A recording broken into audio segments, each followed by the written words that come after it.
What someone may find if they were to take a step back and reflect on their life is that they behave in a way that doesn't serve them when they experience a lot of stress.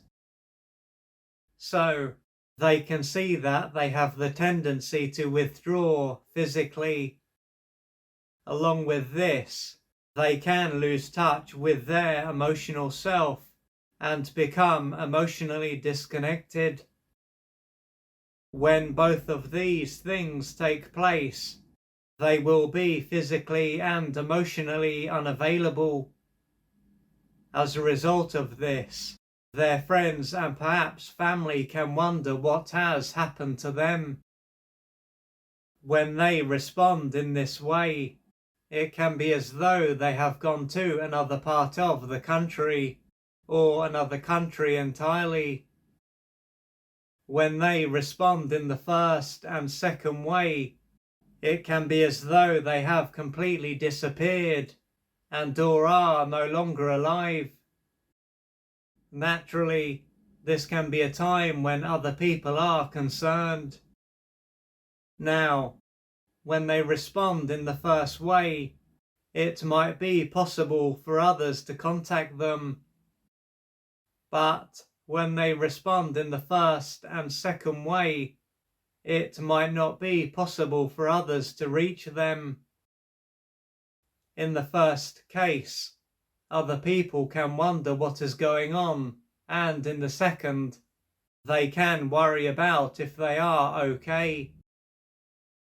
However, some of the people in their life could be aware of their inclination to not be available physically or emotionally.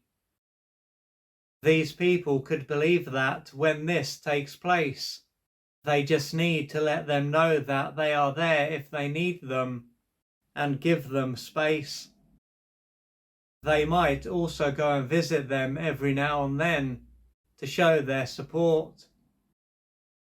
If so, this can show that the people in their life are very supportive and understanding. Alternatively, they could be in a position where they are not overly close to anyone and end up being isolated when this takes place. Unsurprisingly, not having anyone there for them when this takes place is going to make it harder for them to handle what is going on. The reason for this is that they are an interdependent human being who needs others. At this point, they can wonder why they behave in this way when they experience a lot of stress.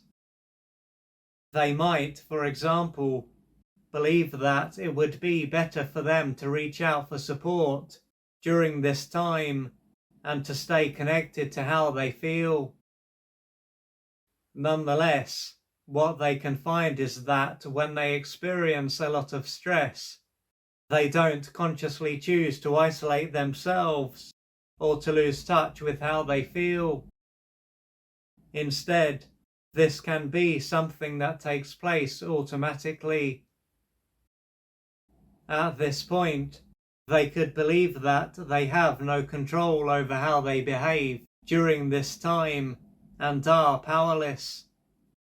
Consequently, they could feel helpless and hopeless.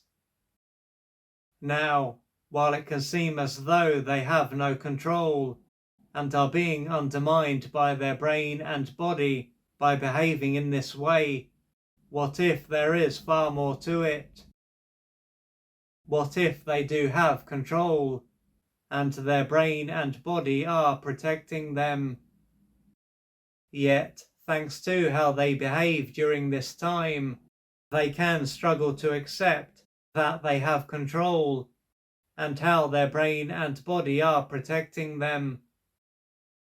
Most likely, a big part of them believes that behaving in this way is the only way for them to survive when they experience a lot of stress. What this can show is that their brain and body are responding to how things were, not how things are. If this is the case, it is likely that there was a stage of their life when behaving in this way was their only way to protect themselves. Assuming that this is so, it can show that their early years were a time when they were often deeply traumatized. Practically from the moment that they were born, they might have often been deprived, which would have caused them to be overwhelmed. At this stage of their development, as they were powerless and dependent, their only choice was to lose touch with their emotional self and mentally detach from themselves. This wouldn't have changed what was going on, but it would have ensured their survival. The years would have passed, and they would have grown physically and mentally, if not emotionally, and they might have continued to be traumatized. But if they were, as they were more capable than they were before, they would have been able to withdraw, not just emotionally, but physically too. Of course, many, many years will have passed since this stage of their life, but their brain and body won't realize this. This is why they will respond in this way when they are under stress. They will also be carrying most, if not all, of the pain and unmet developmental needs that they had to repress. This pain and these needs will make it harder for them to handle the stress that they experience, as their nervous system will already be maxed out.